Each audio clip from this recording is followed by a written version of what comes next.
புதுக்கோட்டையை சேர்ந்த தமிழரசி எனும் 78 வயது மூதாட்டி சென்னையில் உள்ள தனியார் பள்ளி ஒன்றில் தனது மகளின் உதவியோடு 100 வகையான சட்டனிகளை சமைத்து உலக சாதனை படைத்துள்ளார். மூட்டு வலிக்கு பிரண்டை சட்டனி, ஞாபக சக்திக்கு வல்லாரை சட்டனி, சளி இருமல் போன்றவற்றுக்கு தூதுவளை முடக்கத்தான் சட்டினி என 100 வகையான மருத்துவ குணம் கொண்ட சட்டினிகளை சமைத்து உலக சாதனை நிகழ்த்தியுள்ளார்.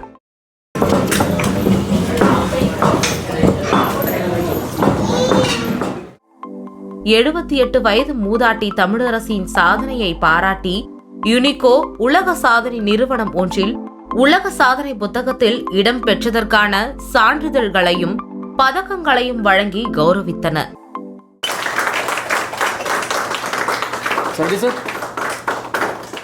இதுகுறித்து செய்தியாளர்களிடம் பேசிய அவர், தற்போதைய தலைமுறையினர் முகநூல் மற்றும் பல நோய்களுக்கு இன்னலாகி வருவதாக தெரிவித்தார்.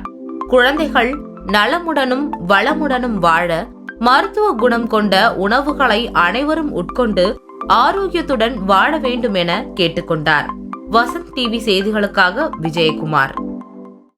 8 வயசுல இருந்து இந்த சமையல்லாம் பண்றேன்.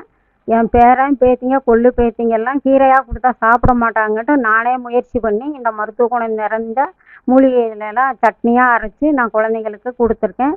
இதை மற்ற என் பேரன் பேத்திங்க மட்டும் இல்லாமல் மற்ற குழந்தைங்களும் நல்லபடியாக சாப்பிட்டு நல்லா ஸ்ட்ரென்த்தாக வளரணும்னு ஒரு ஆசையில் தான் இந்த முயற்சி எடுத்து நான் செஞ்சேன். இதை செஞ்சதுனால எனக்கு உலக சாதனை விருது கொடுத்துருக்காங்க.